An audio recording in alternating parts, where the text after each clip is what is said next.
All right, so this one's gonna be very raw, very off the top. Last month I turned 25, and I've been sitting here writing my reflections over the last year and over the last 5 years in my early 20s, the things I've learned, the things I've done. And I'm just gonna share it with you guys because I think your early 20s is a very formative year, whether you're younger right now or you're older. I'm gonna wanna share some of the things I've learned. Maybe it's gonna help some of you guys, because in that time, that short time from 20, kind of 19 to now 25, I've made a bunch of money. I've taken a bunch of risks. I've lost a bunch of money. I've done things that I'm not proud of, and I've done things that I never thought were possible, right? I've helped thousands of strangers, and I've been able to hurt some of the people closest to me. So there's a lot of lessons, above all, I've learned a lot, and that's what I want to share right now. So let's just go through it, okay? Number one, I always thought that, I dropped out of high school. Some of you might know my story, but some of you might not. And from that time, I've always had a chip on my shoulder. I always thought about, succeeding and hitting goals. And I always looked back and compared myself to everyone. Like, I'm ahead of the game. Everyone's in college, I'm ahead. Everyone's in debt, but I'm doing this, I'm ahead. And I started, making money, accomplishing these things. And I would look back and I'm like, I'm ahead of this race.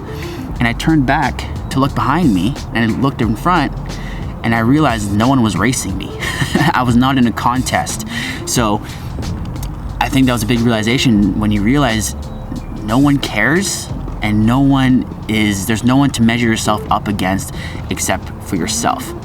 So if you're sacrificing parts of yourself to get ahead of the race, you're actually losing the race, because the race is not against anyone else. The race is against you, right? It's about taking the next step and moving forward. So number one, you're not in a contest. Understand who you're taking advice from, and know that just because someone is older than you doesn't mean they're the best to take, doesn't mean they know better than you. And that's easy to fall into when you're 19, 20, you're getting started in the world, and there's people who really have the best intentions for you, but they might not be the best person to take a certain piece of advice from.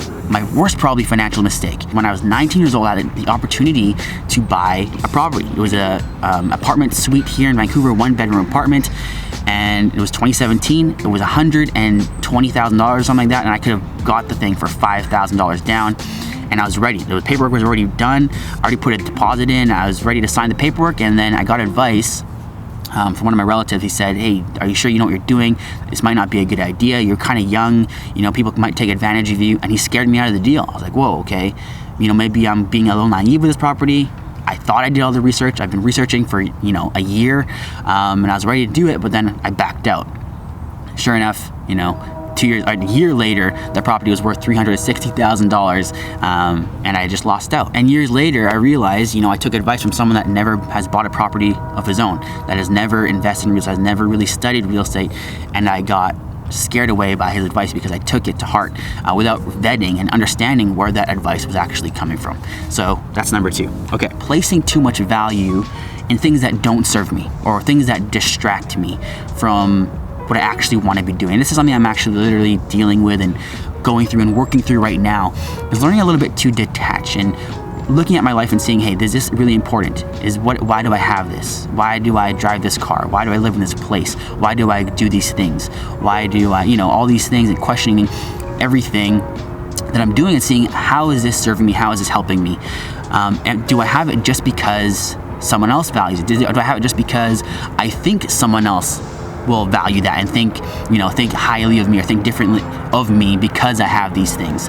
It's kind of the cliche, money can't buy you happiness, or materialism, things won't make you happy. And that's something I think that I'm learning right now, is that I spent a lot of time trying to collect stuff, trying to collect basically shit, thinking it's going to be cool, but really it's just pulling mental energy out of my head that I can be spending on some other things. I could be spending on things that are actually important to me.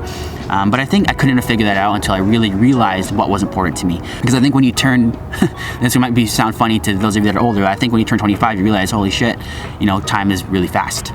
Time goes by so fast, and 5 years is just like that. And so what's my next 5 years look like? Do I want to focus on buying more stuff, or, putting good time, energy, mental energy, and focus onto important things? Man, I think some of these things are too vague. I think some of these things are so personal to me that they might not be helping anybody, but I'm just gonna put them out there anyways. Maybe it will connect with some of you. All right, so this one I think we can all connect with, and this one is that not saying no enough. Not saying no enough, being too keen to be a people pleaser, to make other people happy, and just not valuing my own time and being worried about how other people are going to think of me. You know, I want to make someone happy. I want to not make people not think I'm an asshole or I'm mean for saying no. But really, when you say no to one thing, or you say yes to one thing, you're saying no to something else. So when you say yes to someone, like you want to go to this party, yes, you're actually saying no also to your goals, and you're saying no to yourself, the things that are important to you. So that's something I'm actually, again, still working on. I think I'm getting a little bit better at saying no and being able to draw that line. All right, it's getting cold, so I'm going to speed through the next few ones here, just so we can get through. And I'm going to give some kind of my thoughts and then advice at the end here. So, not asking for help, making assumptions, and thinking I knew it all. Making assumptions, I just read the book, The 4 Agreements, and that's literally one of the agreements. Don't make assumptions. So what this one really just comes down to always wanting to be the smartest person in the room, kind of being intimidated of not being the smartest person in the room, and being afraid to ask questions and being afraid to look dumb. That's something I'm trying to do again more now.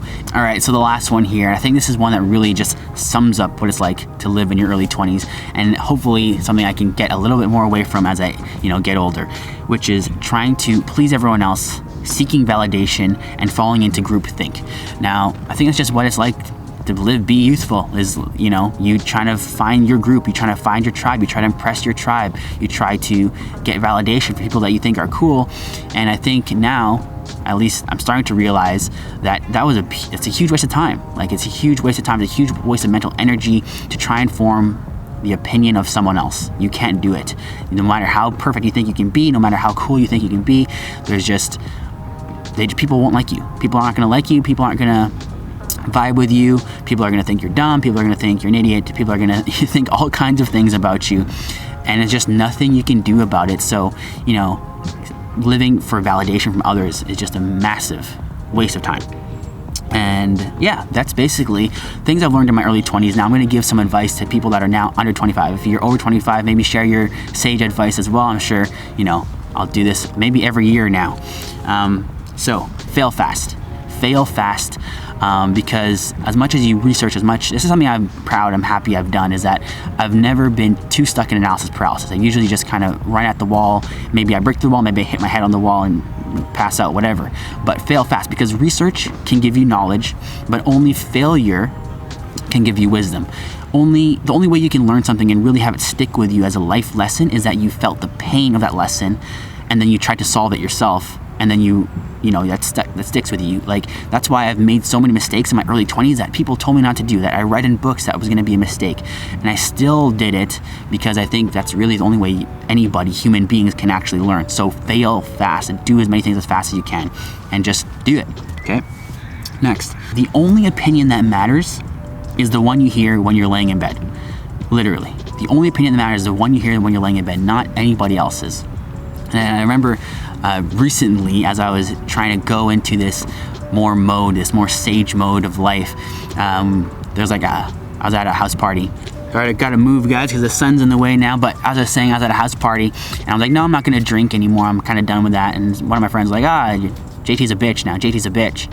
And I was like, whatever. I went to bed, and I realized, I'd rather look like a bitch in front of my friends or in front of people than feel like a bitch standing in front of the mirror or laying in bed at night, when I'm like, man, I really gave up on what my intention was. I gave up on a promise I made to myself just to please other people around me, or just to fall into that groupthink mentality.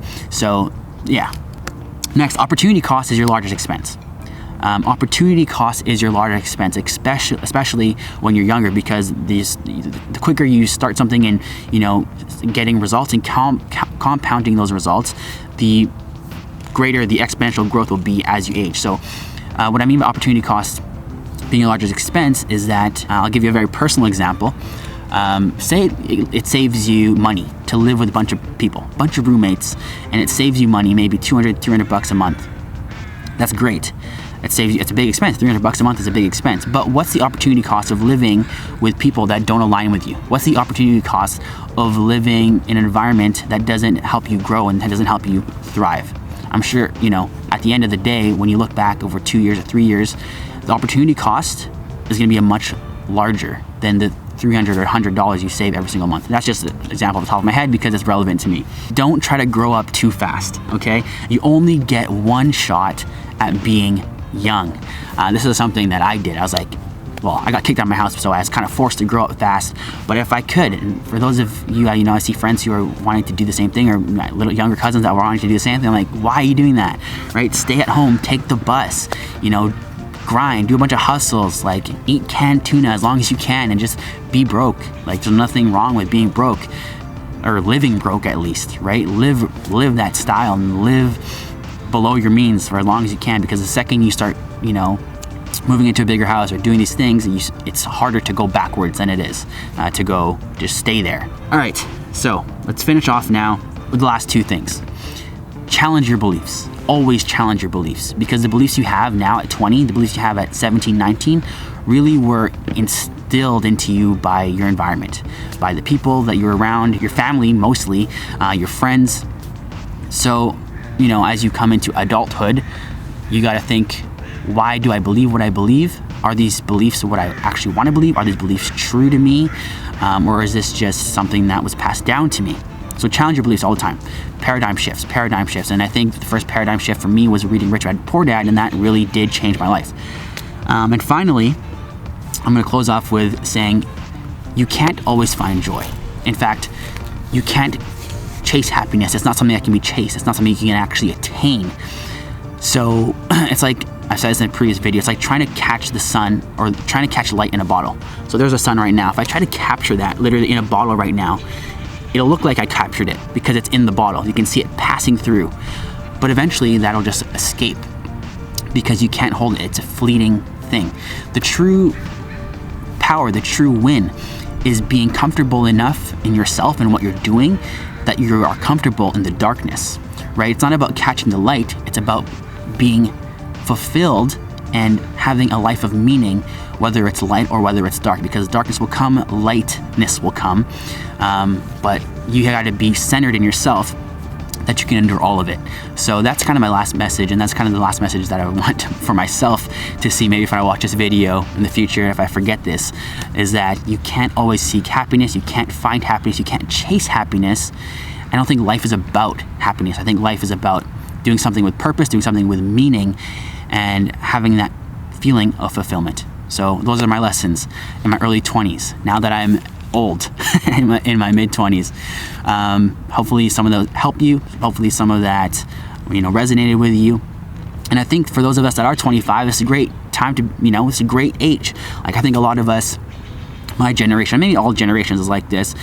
You feel like at 25, you're already getting old. Oh, 30's coming up. But I'm really happy with where I'm at. I'm really happy with this stage of my life. I think I'm at the point where I'm young enough, I'm old enough to have felt enough regrets. I'm old enough to have made enough mistakes that I really feel the pressure and the weight of time. Yet we're young enough to really make a change on those regrets and really act on those mistakes and not repeat those mistakes and see if, you know, a really bright future ahead. So those of you that are 25 or 26, 27, 30, whatever it is, you know, those that are older, it's just a number.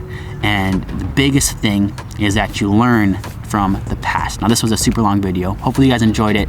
My name is JT Franco, and I'll see you in the next one.